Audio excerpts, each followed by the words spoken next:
I knew since I was 8 years old I was going to go in the Navy. So it was like, now's the time to do it. I love the Navy. I met a lot of good friends, a lot of good people. I still keep in contact with a lot of my friends. I love the whole idea of having structure. You know, a lot of things that we did were like shipboard operations, taking on fuel, cargo, um, line handling, steering the ship, and a number of other things. I mean, the job is very detailed, but it makes you responsible. During deployment, you had up to about maybe anywhere near 5,000 people on that ship from all over who are away from their families and going through a lot of frustrations, you know, just like myself. You just push it away, and there's no time for emotion. There's no time for feeling. There is not the place. It's not the place. You really can't escape it. It's not like you could just leave the ship. You know, like especially when you're out to sea, you can't just leave and just say, you know, I don't want to deal with this today. You had to deal with it.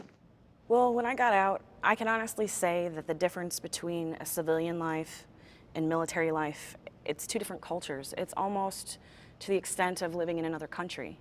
Your mannerisms are different, the respect level's different, how you view your job and how hard you work is different, how you treat each other is way different.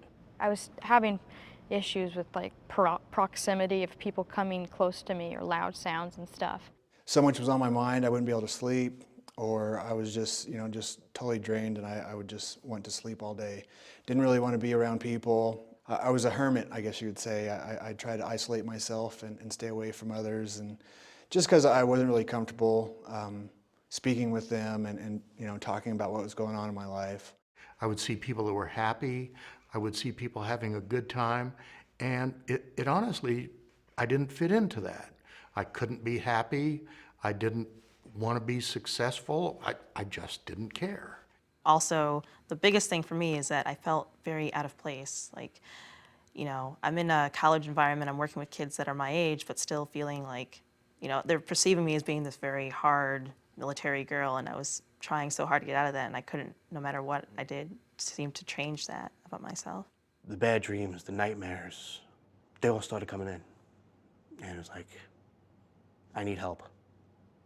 Well, family more or less encouraged me, you know, go to the VA, you're a veteran, see what they can do to help you. Once I got around other veterans and I heard their stories and I began to hear things that sound like me, and it helped me realize that, you know, you need to talk to somebody, you need to get some help, you need to, you know, work this out.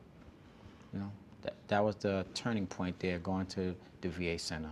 I had a hard time sharing things with my friends, but knowing that they're licensed and that they are there to help, and they do see these things quite often, it was encouraging to open up to them.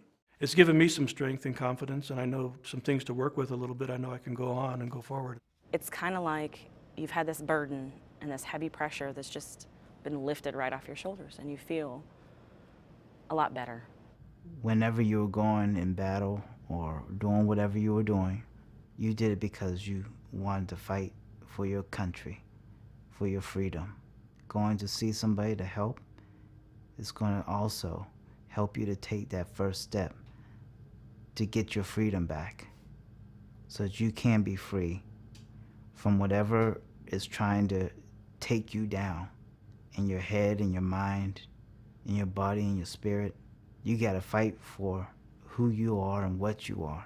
Because of therapy, because of the things that I was able to learn through the VA, I have the courage to still go forward what I want to do with my life.